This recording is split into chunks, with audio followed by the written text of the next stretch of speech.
my trues, clues aficionados. I hope you're staying safe out there, paying attention to life's trues, clues around you.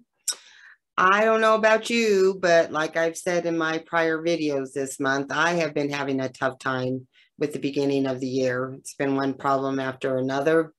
I feel like I need to try to be Supergirl to get past all of this stuff. And in reflecting in the news, apparently it's going on all over the world, not just here. It's like the pandemic has just brought on this blob of negativity that just keeps rolling forth and just sucking everything up, like the blob in that movie.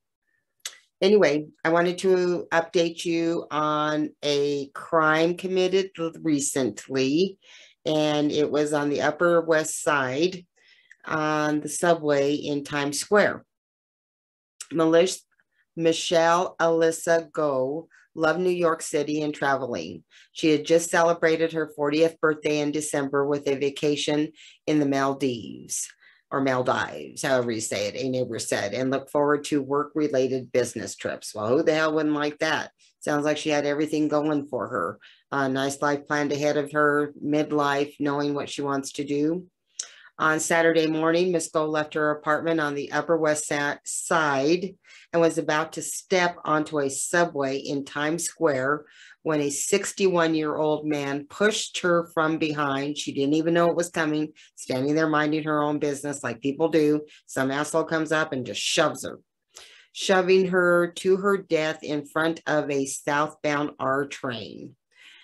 The screams echoed throughout the station just after 9:30 a.m., a witness said. It sent shockwaves throughout the city, already on edge nearly 2 years into the pandemic.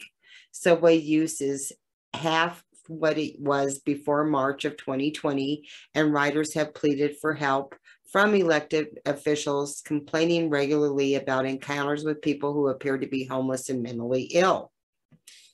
In another less virus-conscious year, Miss Go's zest for travel might have taken her away from New York over a 3-day holiday weekend, said Olivia Henderson, her next-door neighbor. She was incredibly smart. She was a person who just did everything right. She liked to volunteer, help families that were in need, reserved but friendly, renewed her lease during the pandemic rather than leave. Miss Henderson said committed to the city, which she had considered home after completing her master's degree. And her friend said she just guaranteed that she was doing something normal at the time when that happened. Now, of course, the government of New York is trying to act like everything is just okay in business as usual. And New Yorkers are like, screw you. That is not business as usual. We don't want to be caught in riding the subway. It's dangerous down there.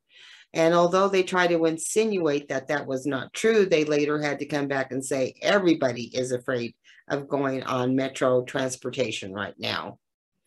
And so hopefully something positive will come out of this. There's been a lot of crime that's been going around with the homeless people. Since Reagan was in presidency, he released and changed a lot of the laws about keeping homeless people in the hospital. So a large population of the homeless people are mentally ill, and a lot of them use drugs. There's a lot of drug people out there as well. But the fact of the matter is this population is growing. These people are angry and they're just lashing out at anybody. And I think this is where the smash and grabs for all the jewelry and all the other stuff in the retail areas is coming to as well. There'll be repercussions for us as normal citizens with that, as there is with this.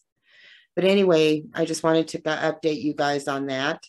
They did have a candlelight vigil to remind themselves of her tragic life and what has happened, and try to fight for the streets right now. The Asian community is really up in arms about it, even though they think he might have tried to push another person before he tried to push on Michelle. They kind of are hurt over it and are taking it like a hate crime. And I don't know that that's true or not, but even strangers came to express their grief, to offer candles and flowers, because she did carry very much about what was going on in her town, her city, her town, her state. We really need the government forces all across America to put their money where their mouth is right now. We need the police to protect us, not to be afraid of the police, to be assured that they're going to protect us. And hopefully they'll start putting more cops or eyes or whatever it is needed in the subway. Anyway, my heart goes out to the Go family. It sounds like you had a wonderful, wonderful family member. Sorry that this has happened to you all. And my cruise aficionados, I love you too. Please do stay safe out there. If you found anything in this recording interesting, please like and subscribe. Until then, until we talk again,